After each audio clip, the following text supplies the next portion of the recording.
Letty Cottin Pogrebin is a writer, activist, national public speaker, and a founding editor of Ms. Magazine.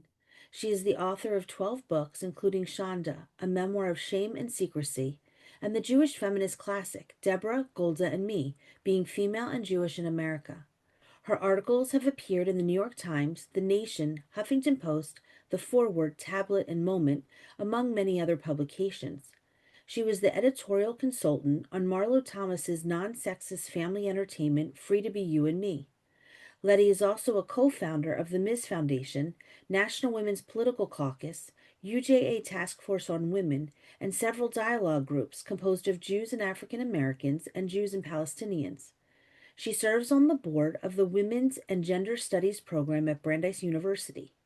Letty is the recipient of Moment's 2025 Mitchel and Gloria Levitas Literary Journalism Award. Joining Letty today is Moment's opinion and books editor, Amy E. Schwartz.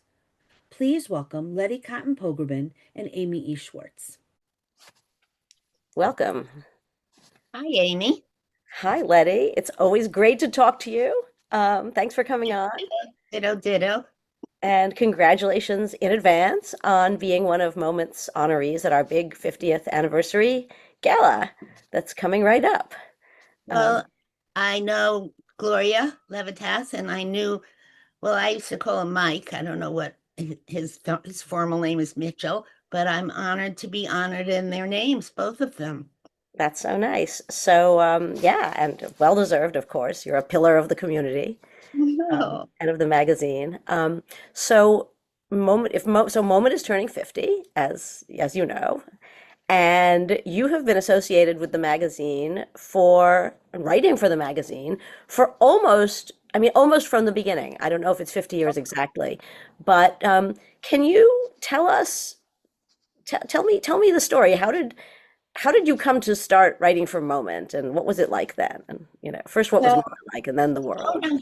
I wonder how many of your listeners and subscribers ever met Leonard Fine, Label Fine, who's one of the co-founders with obviously Elie Wiesel and somebody else. Who I think it else was just the two of them mainly. with them? Okay. I met Leonard Fine only once. Well, Came and he's visited us a once. very good friend of mine, and he was one of the most quotable, wise, functioning American intellectual, public intellectuals. He had taught at Brandeis. He was somebody I admired, probably as much as Elie Wiesel, because in his space, in modern space, in, American young people space at the time, he was a real thinker that we all paid attention to, and he was funny. Hmm. For instance, he said, I don't believe in God, but I certainly know what the God I don't believe in wants me to do. Great. Expect of me, something like Yeah. that. It was a wonderful kind of irreverence at the Hmm. same time that he was deeply, deeply Jewishly knowledgeable. In any case, all that is preamble to say to you that I got a phone call from him, and he said that a mutual friend of ours, Suzanne Levine, who became a co-editor of Ms. with me pretty early on, had told him about my Fire Island synagogue, which rose from the sand like Brigadoon every year on the High Holy, starting in 1972, in 1970. Now, Ms. Magazine was founded in 1972. So, I was not even a baby feminist then. I was like oblivious.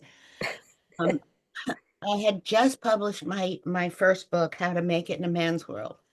It was not a feminist book because, in all honesty, I was what we used to call a queen bee. I had sort of made it up the ladder with the help of very kind men who appreciated what I had to offer and promoted me, though they never paid me equally to other men. To Where was men. this? Where were you working? In book publishing, I was at a boutique publishing company called Bernard Geiss Associates.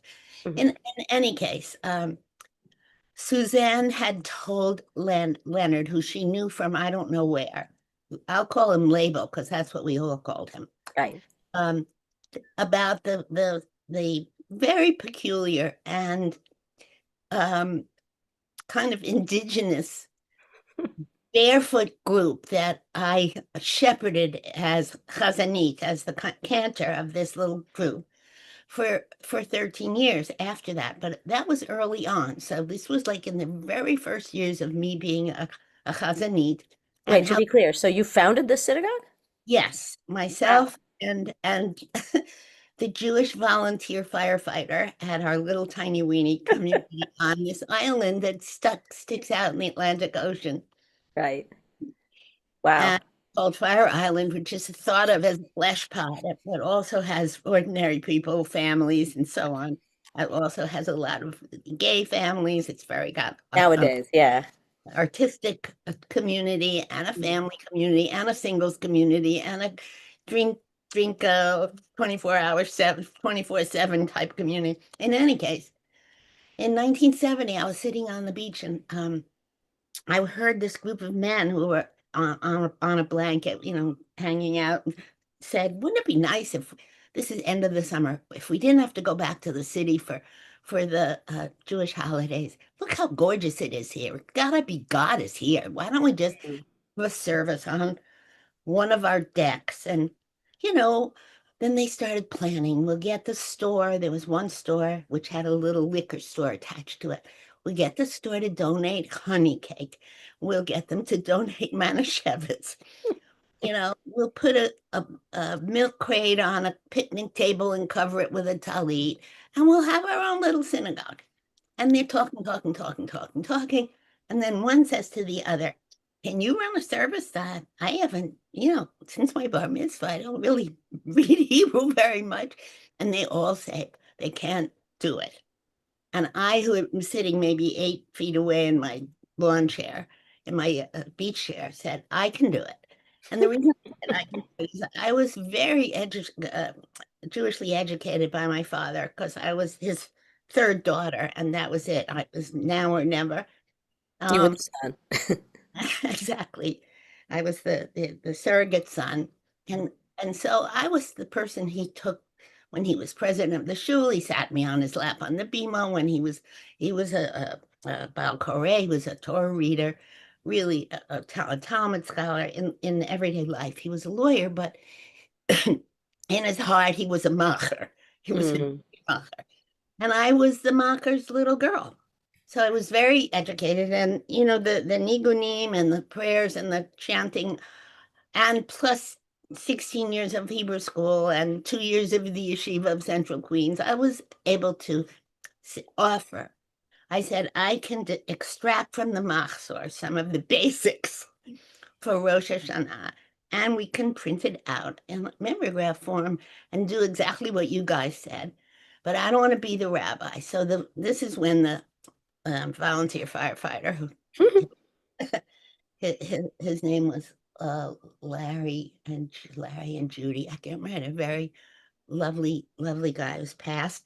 Anyway, he said, "I'll be it." And he was famous for having like red overalls, which is very hard to imagine him being rabbinic. But he did end up quite It's a rabbinic. great story. English reader. Uh, Uh, I had chosen, the the top five. I mean, I had Unatana Tokef and Avinu Malkeinu and all, the Amidah and all of that. And, bottom line, our congregation, uh, I need to tell you that this little community, Saltaire, was restricted as recently as 1966. And we got there wow. in 1968. And so people still had copies of the ferry schedule on which was printed Saltaire, a restricted community.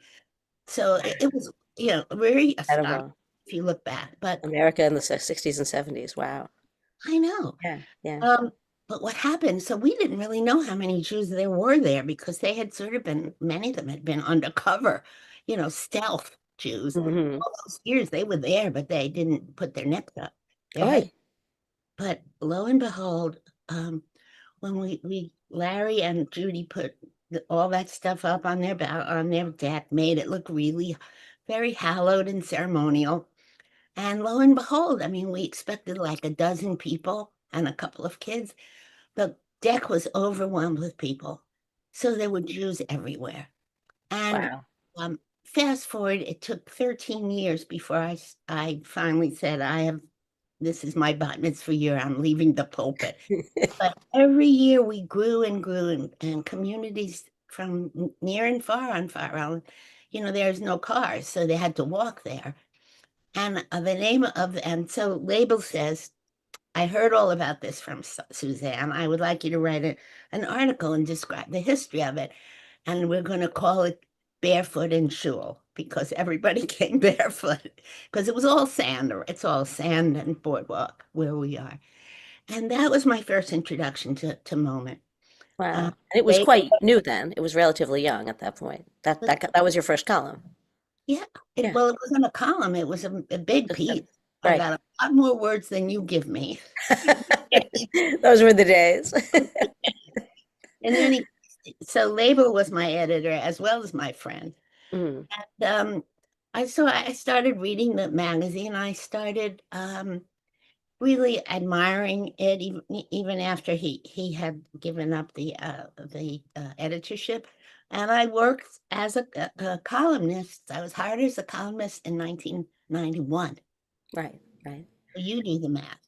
I think it's what, 10, 20, 30, 40, 44, 45 years? yeah, 45 years. 2001, no.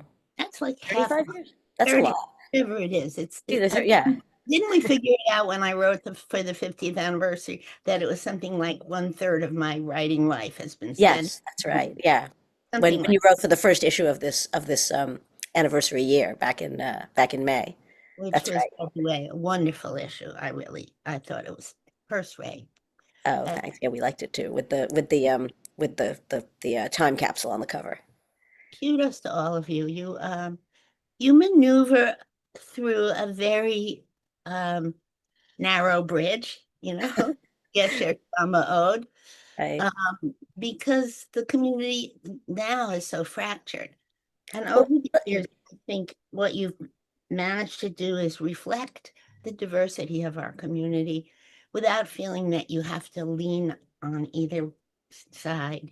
When you could fall off the bridge, to extend the metaphor, you could just fall off, because it's a cancel culture now in Judaism. It really is. yeah. Well, let's take a step back. Yeah, talk about how what the Jewish world was like back then. I mean, the Saltaire story is a fabulous snapshot. But when you started writing columns, do you remember what were the issues? I was looking back. For another project, I looked at every issue in the archives, and I was amazed to see not only did you always have a column, but often it was just you and somebody like Dennis Prager. Right, right, Just the right. two of you. So what were you?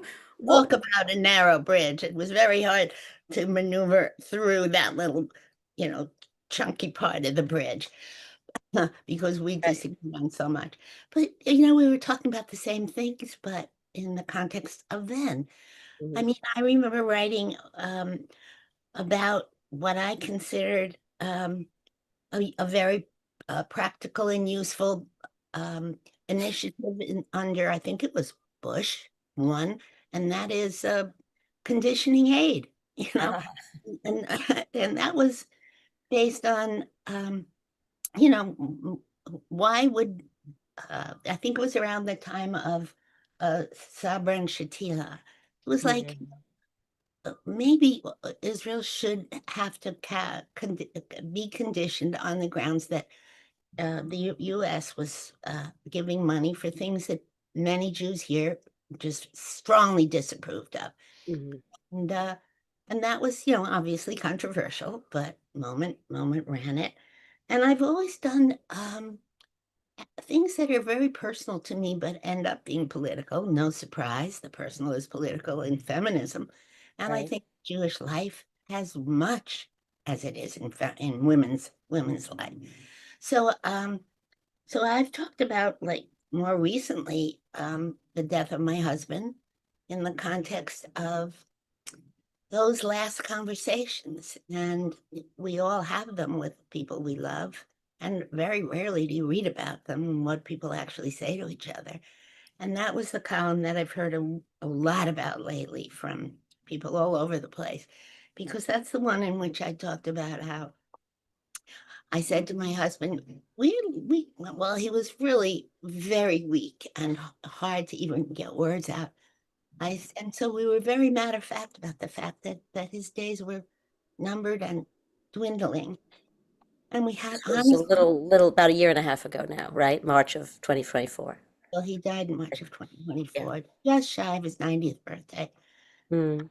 And After 55 years of marriage? we had just celebrated our 60th wedding anniversary. Incredible. And Incredible. a blissful 60 years. It was not like, how did I get through that? It was, that was like a dream marriage, I did feel. So anyway, I shared exactly a part of our conversation that again has to do with God, which is my next column, as you know, for the magazine. My relationship to God has always been sort of a complicated one since I lost my mother at 15. And my reaction to that was to run to my synagogue and take my pink Spalding rubber ball and try to break the Ner Tamid, the eternal light. I was Wow. so pissed off at God. So it's been personal between us for many. Yeah, yeah. I'm sorry that's not in the column. Maybe Yeah. another one. Yeah, well, if you have room, Amy, a few more words and goes in. Right, right. That's Anyway, I'm writing in Moment Magazine where I've written about conditioning aid. I'm written about the A word in God, my memory oh yeah, right before yeah, a while ago you wrote about the A word apartheid in Israel. but Um, in one particular place where I witnessed it. I mean, in what do we call it? Where the 1929 massacre was. um In Hebron. In Hebron. Hebron. Okay. In Yeah. Hebron. Hebron. And Anyway, then but so you so yeah. I write about that, and then I'm writing about this last conversation with my husband, which is so natural because Moment is such an organic experience for readers, I think. You get a recipe and you get, an argument about Israel, and you get, somebody's trip itinerary.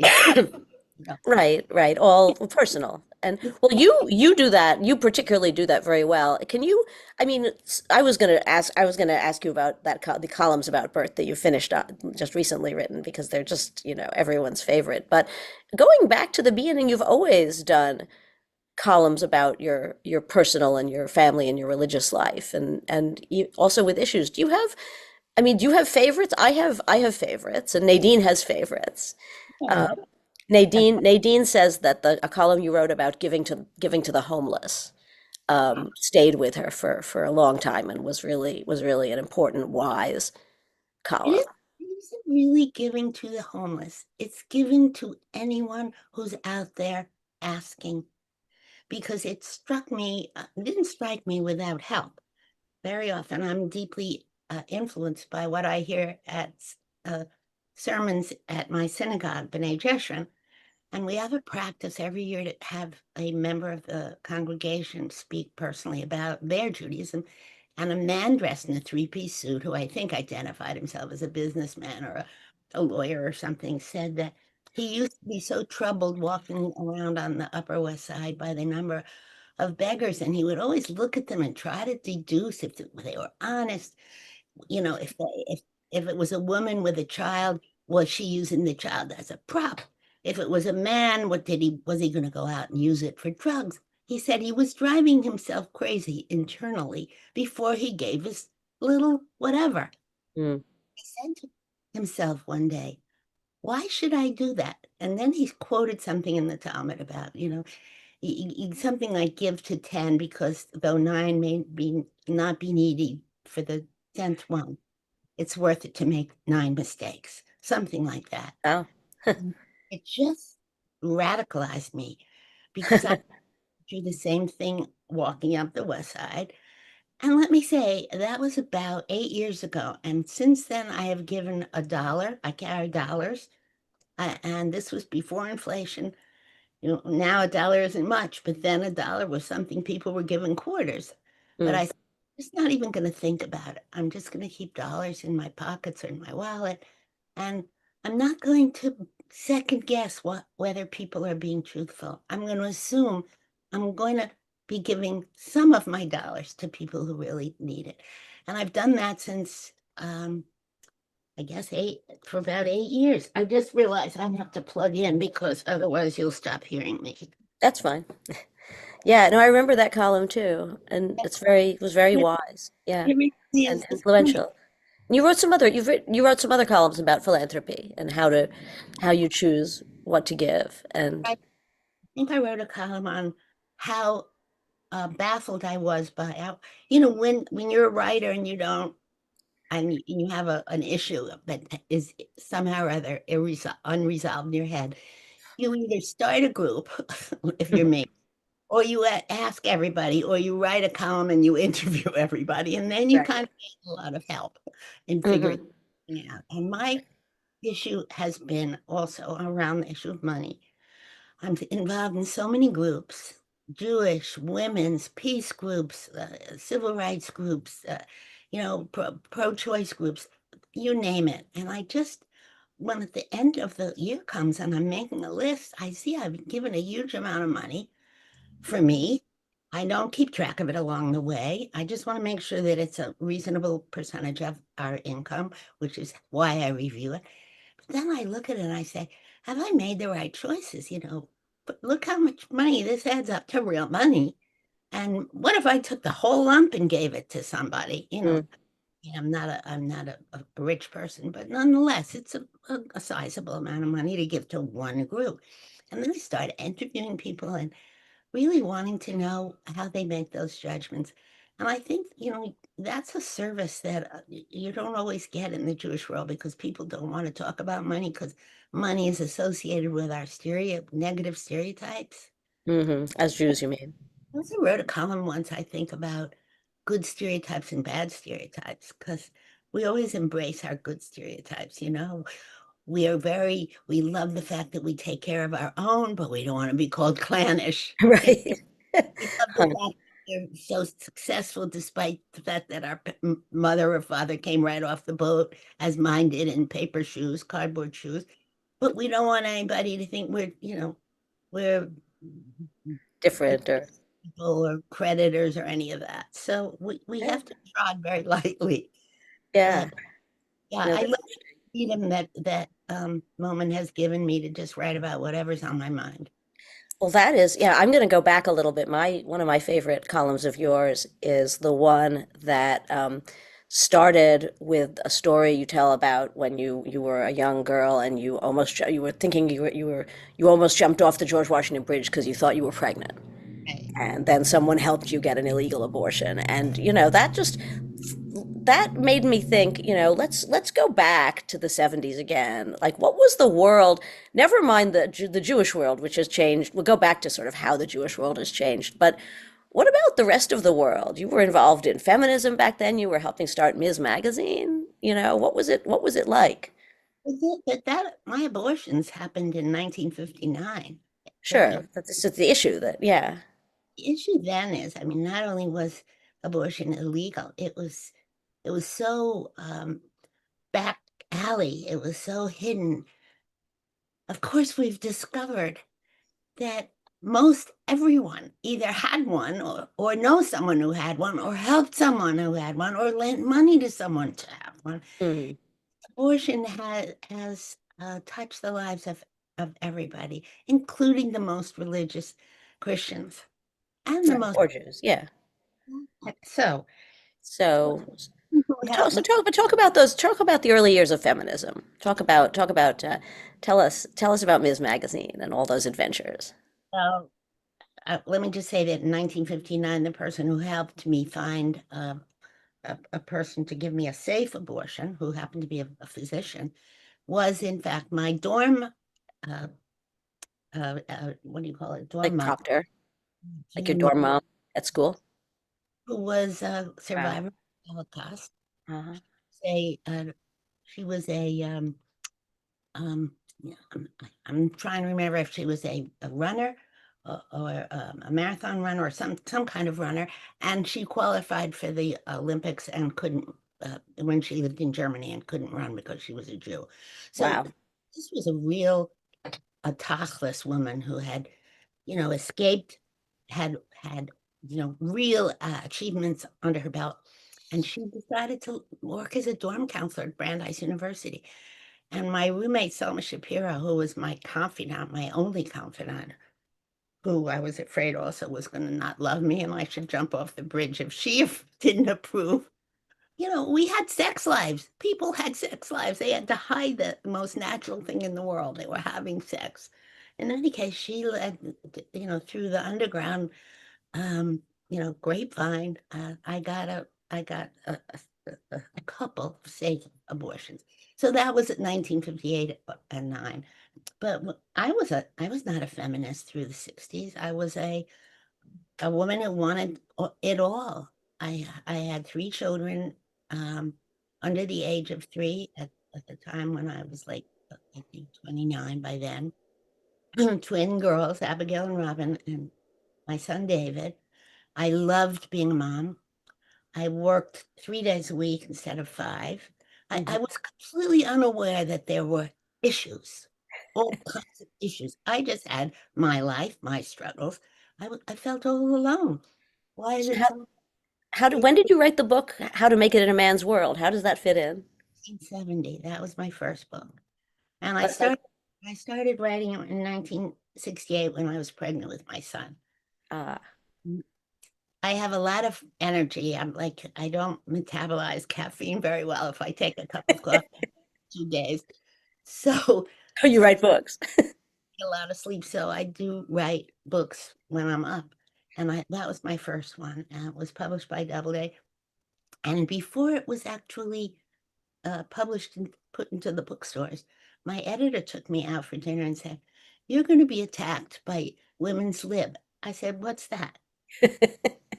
And this was like in 1969. My book was published in April of 70. She was preparing me for a book tour of 27 cities. Wow. You're going to be attacked along the way by Women's Lib. I said, "What's Women's Lib?" She said, "Haven't you seen those stories in Newsweek and Life and all the magazines about women? They're putting their bras in bash cans and at the Miss America contest, and they're asking for the language to be changed." And I was oblivious. So she gave me the manuscript of a book she was publishing weeks before mine, or maybe 6 months before mine, called Sexual Politics by Kate Millett, Mhm. which just blew my mind. I mean, Mhm. it's like I said to myself, how could you be so blind to what's going on in this culture? The And then famous click. The feminists used to talk about the click moment, right? that's what Ms. did. We had an article in a magazine by Jane O'Reilly called "The Housewife's Moment of Click." It's that moment when you say, as I said to my husband, since that's exactly what happened to us in late 1969. I said, we both come home from work. We both have 3 children. Or at that time, I was pregnant with, no, David had just been born. I said, how come you sit down and read the Times and when I've just come home, start making dinner? And how come I get up after dinner and I wash the dishes? You put the kids to bed, which is really nice, but you know, I don't like doing the dishes after. I like the cooking. And we just went through it. And he was a lawyer, a Harvard trained lawyer who was really schooled in the Socratic method, which is give, take, argument, claim, rebuttal, all of that. So we went through all the stuff that was printed on mimeograph paper and that was sold like in Harvard Square and that was published, in your garage and circulated in the supermarket in those years. That's how women started organizing, totally grassroots. So how did you come to Ms. Or how did you and Gloria Steinem started it, right? Yeah. Well, there were 5 of us to begin. I'll tell you how. My book, How to Make It in a Man's World, was published in 1970. Immediately after I got a rave review in the New York Times for that book from John Leonard, who was the head reviewer at the time. John Leonard. My life is full of things happening to me, and then afterwards they make sense. You know what I mean? Right.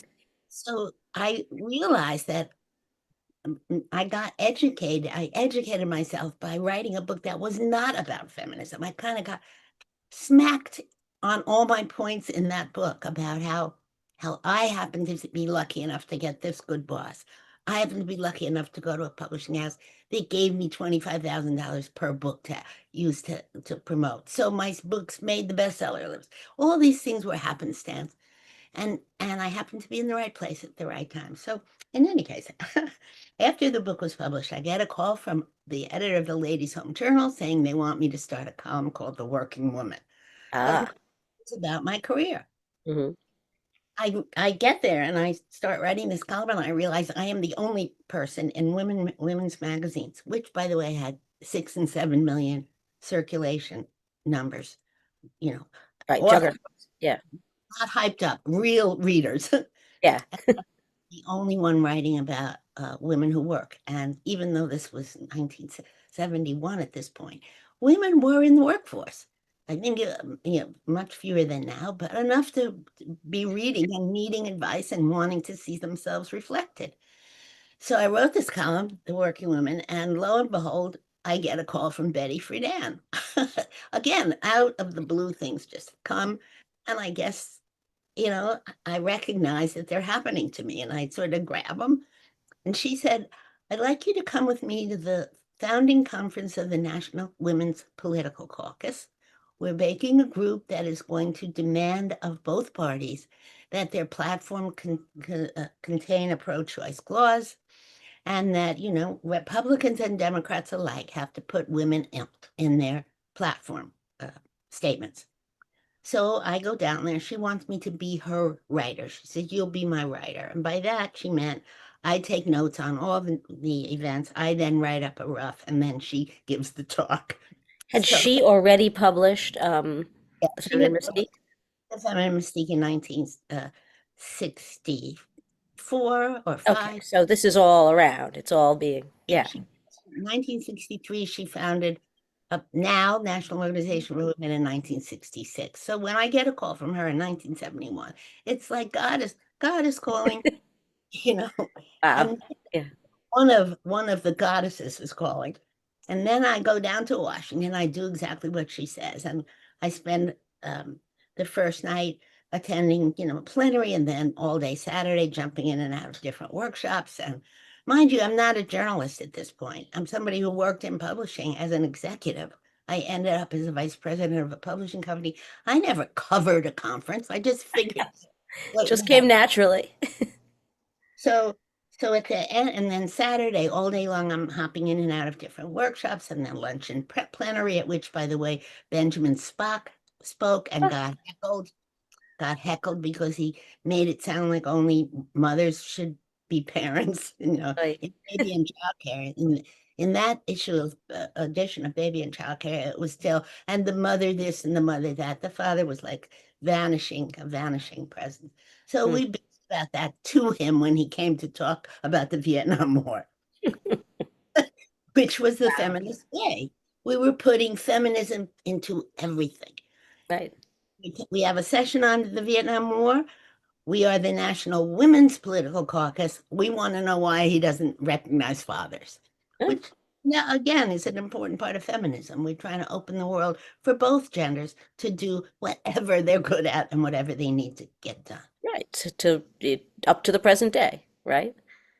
So that night, after I have got all my notes, there's no computers, of course. I mean, we don't even have answering machines in the world. We don't have microwaves. You got to know how primitive life was. We I'm had old enough to remember when microwaves came in. Yeah. machines. Otherwise, if you were doing a story, you had to let the phone ring and ring, and you couldn't get the person. You Oh, circled it, you had to get back to them. I mean, it was right, endless right.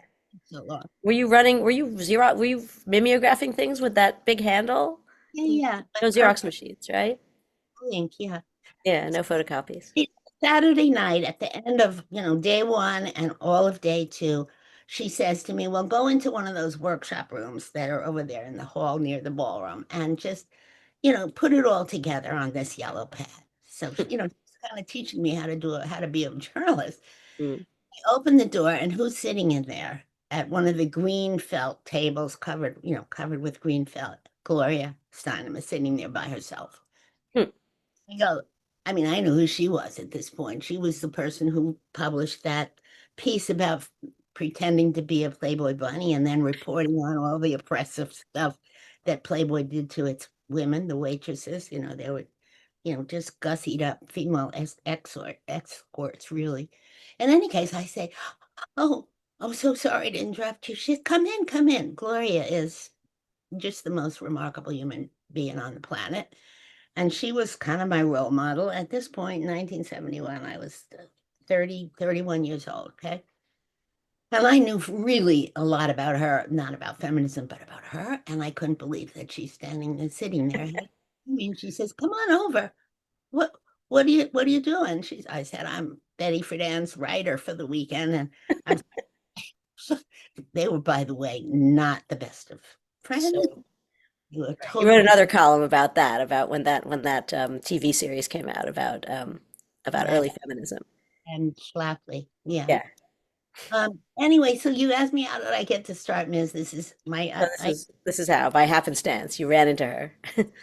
my husband. I used to say, to make a long story short, he would say, "Too late for that, honey." You know. Okay, so I was And just then thinking paint, yeah, but I did what I wanted was for you to paint a picture of sort of what the world was like then.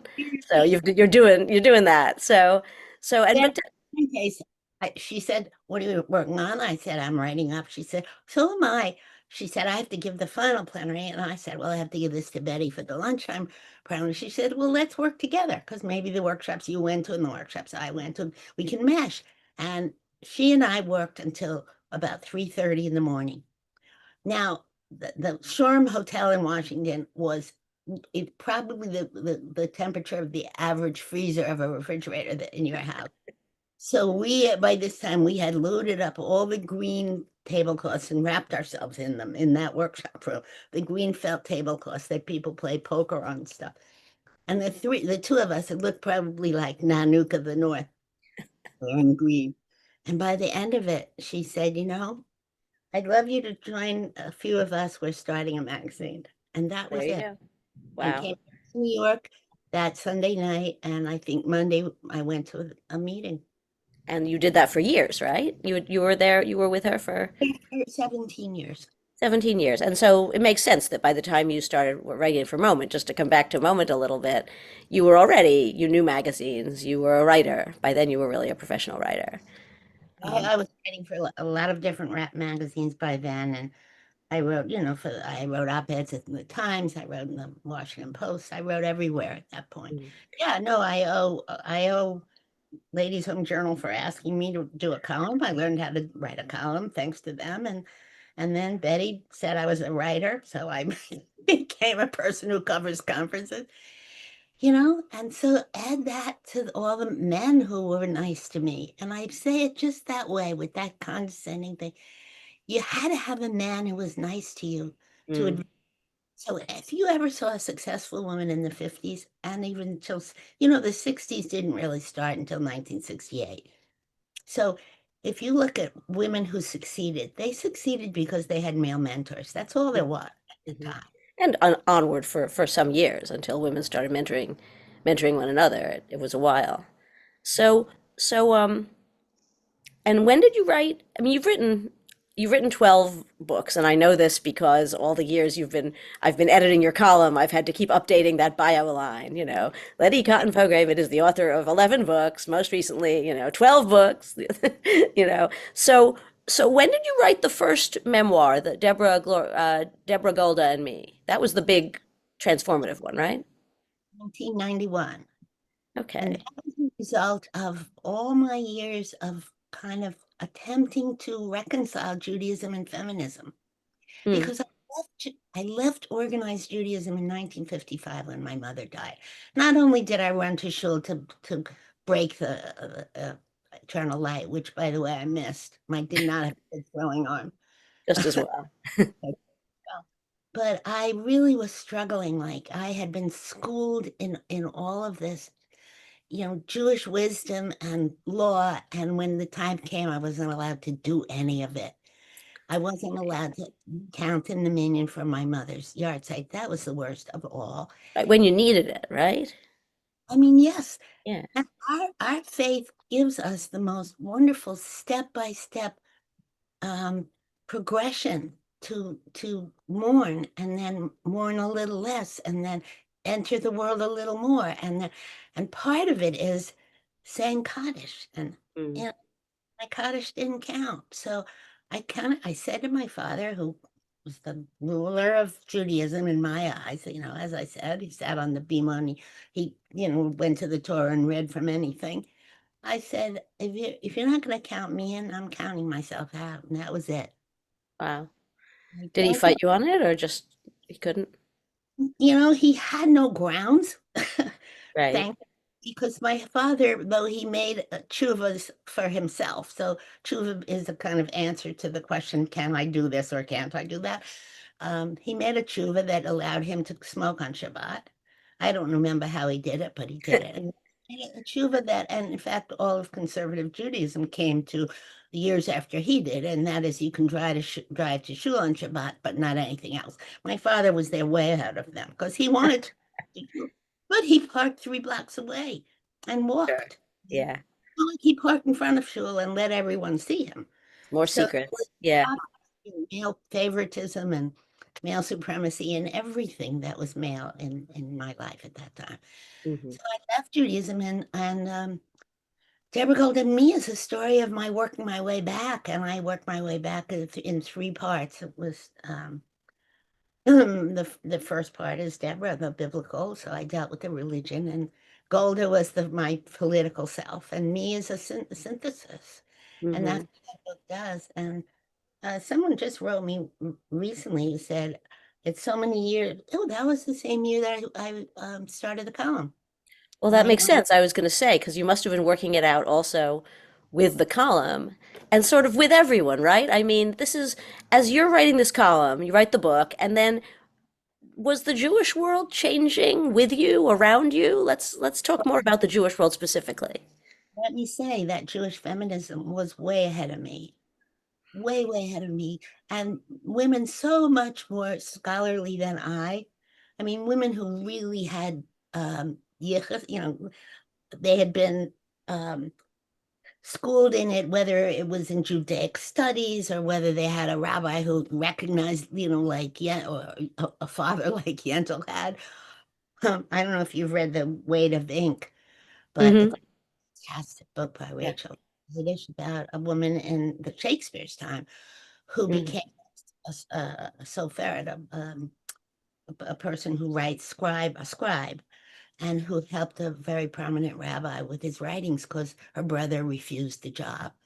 And he's there, and it was a blind rabbi, and he just was okay with it. In any case, there were women like that in Jewish feminism who had sort of secret Yentl knowledge, um, and had stepped out of their roles and were fighting it. And there was a group called Nashim, Ezrat Nashim, Hmm. had stormed into one of the Jewish, massive Jewish conferences. What was it? I'm not sure if it was a JCC, Jewish Community Center type conference, or one of the denominational conferences, and made demands about things like, we want to count in the minyan. We want to Right. be able to write to daven Torah on our bat mitzvahs, not Friday night. I had Friday night. All the boys in my class, in my age group, had Saturday morning. I had Kiddish, right? Yeah. but with little schnapps or Manischewitz wine and challah and maybe honey cake. And my boy friends had events at the Pierre. I another one of my favorite columns of yours is the one where you compare your bat mitzvah to your granddaughter's bat mitzvah, which is a wonderful piece and captures a lot of like leaps over all this that we're talking about now, the struggle, and look where it is. In that time capsule issue, the one that you wrote, the one with the anniversary issue from May, there was a piece in the first issue of Moment called "A Song for Women in 5 Questions," something like that. And we did I wrote a response to it, and it's about people like Judith Hauptman, people like you're talking about, demanding. It tells this story. So it's very, I guess, Moment's very entwined with this whole change. I had it. I mean, the fact that I was one of the 5 founders of Ms. And I was the only one who wasn't then, but had been Jewishly observant and Mm. Jewishly educated.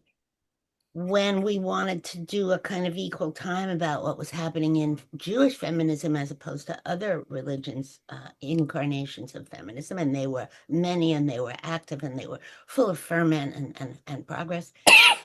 The editor, so I became Paula Hyman's editor. I Huh. became the Ozick's editor. I had Wow. some traits because I had at least the language to understand where they were coming from. That's right. Cynthia Ozick was involved in this, right? Isn't that what you said? Cynthia Ozick?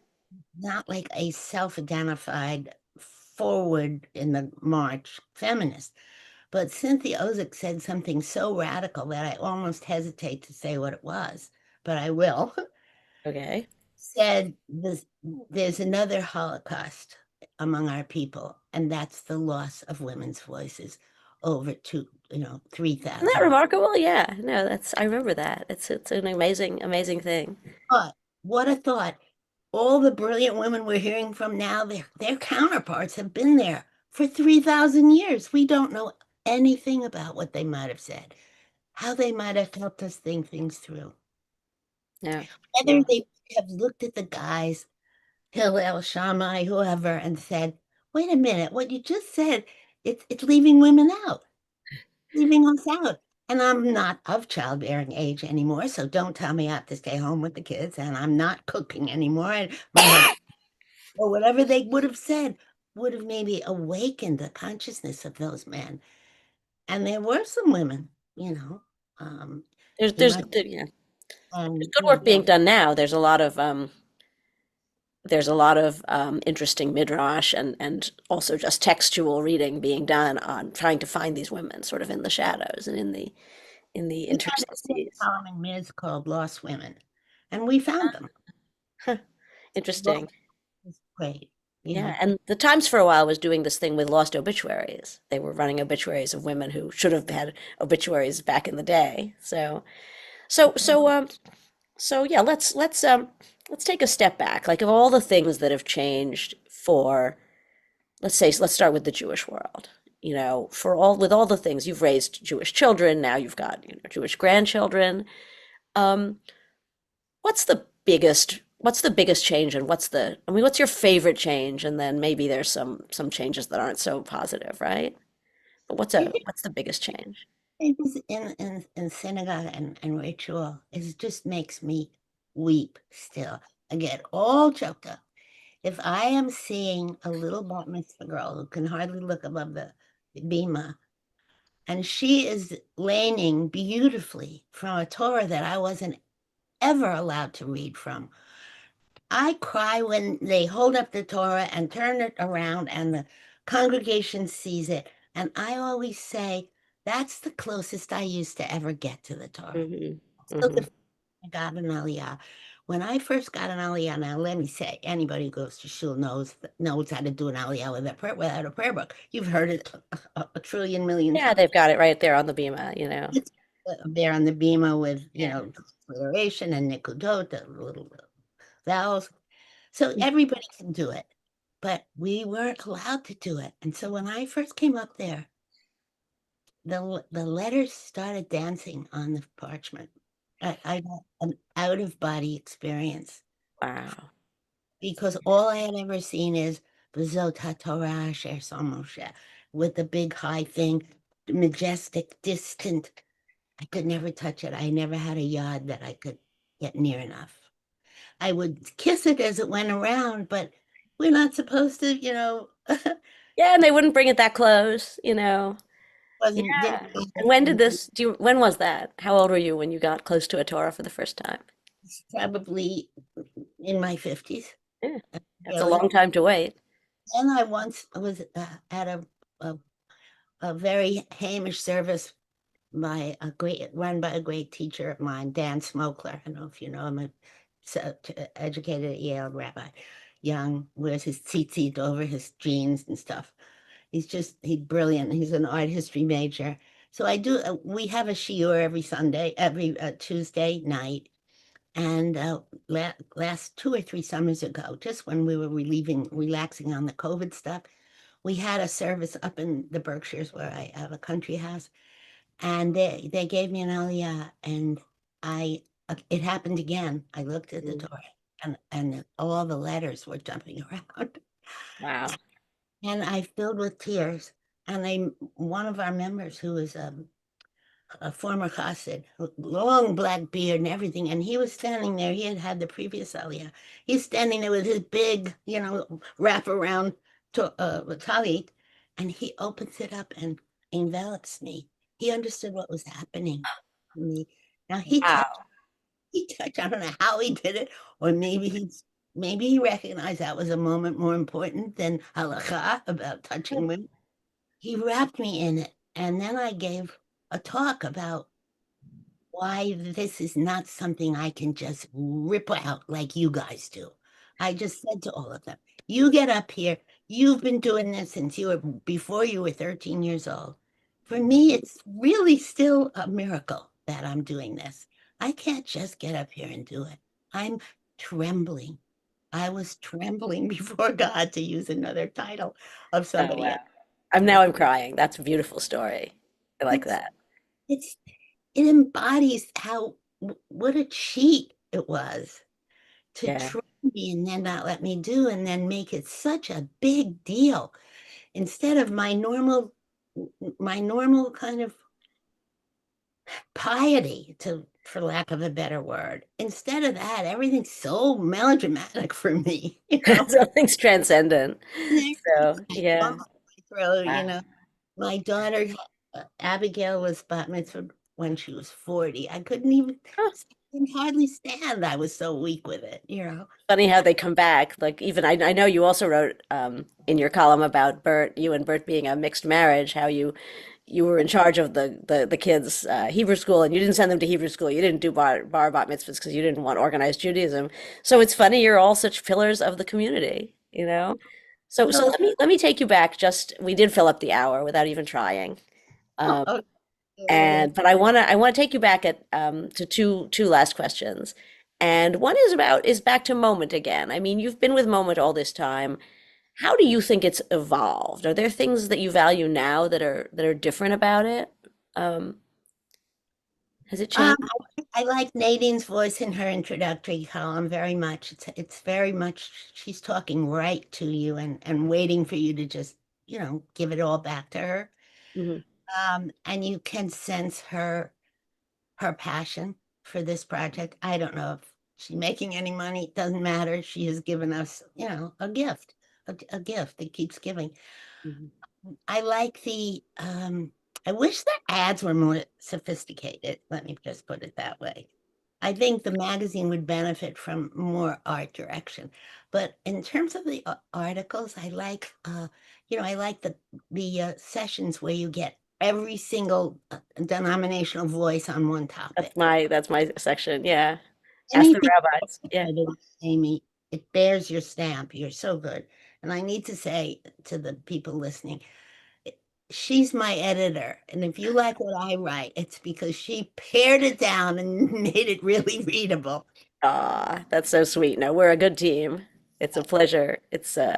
I've so enjoyed getting to know you and your writing over this. It's almost 20 years, I think we've been working together. Um, Wonderful. but I, but do you think Moment has changed at all, or do you think it's basically? I mean, that Jane, thing about the narrow bridge that you said earlier was really very. I like that. That really resonated for me. I think you're still able to cross that bridge, without falling off. I Mm. do. Um, It's getting harder, isn't it? but I think it's getting harder, and maybe people are going to push you one way or the other. And I hope you don't go there. I hope you stay as firmly as you can. At the same time, I hope you keep a moral voice somewhere because sometimes there aren't two sides to a story. It's a good point. Yeah. Do you think the Jewish community is going to pull itself out of its current troubles? Just domestically, I mean. in all honesty, if we don't destroy each other on this Mom Downey election, I mean, Jews, I think, are biting their nose, whatever it is, cutting off their nose to spite their face. I mean, they're shutting down communication with the person who's going to be our mayor.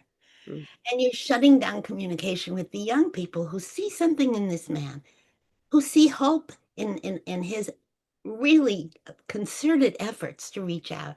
He has allowed himself to be battered in Jewish meetings. He sat there and took it and has struggled and grappled and tried very hard to find the language to explain himself because he's also part of a community. mm, And we cannot ask other people to be Zionists. We really can't. You know, I don't think we can ask other people. A Zionist is to me a Jew, and I'm a liberal Zionist. But I mean, somebody who's not a Zionist, who's a non-Jew and wants to go to Israel, wonderful, great, the more the merrier. But those of us who have a Zionist impulse, and those of us who, it's not like I feel it was written, God said, I'm not so literal, but it's written in my DNA somehow. And mhm, because of enough Jews that I know, two things are written. One, we're supposed to be here to be a light unto the nations. And you're not a light unto the nations when the point at which you have power, you use it to control other people. That's not, that isn't part of the plan as I have ever seen it or been taught it. And the kids who got active working for Mamdani, they were educated in the same Hebrew schools with the same message. mm. And that we are, we're not chosen to get all the good stuff. That seems to me as obvious since 6 million of us were chosen for other faiths. Mm. But we were chosen to kind of model a kind of morality, a kind of basic ethical filter through which everything flows. And sometimes it just gets stuck. It doesn't get through. It doesn't, it's got the smell that you just know it doesn't fit. Stuck, huh? All right, well, let's finish on the personal. This is we've covered a lot of the world, and I thank you. It's lovely to talk to you. I could listen to you for hours. So as I said before, like I think one of your beloved recent columns, people have just loved these columns. Around the time that, when you lost Bert, when your husband of 60 years, when he passed away, and now, you making that trip. So, how are you doing? What happens now for you? What's the next Well, thing? as I said, things keep happening to me. And, I'm not a Buddhist. So, I mean, Buddhists explain it a whole other way. I explain it because I just have had a very personal relationship with God. It's a lot more sophisticated than God sitting on a mountain somewhere or a cloud with a long beard.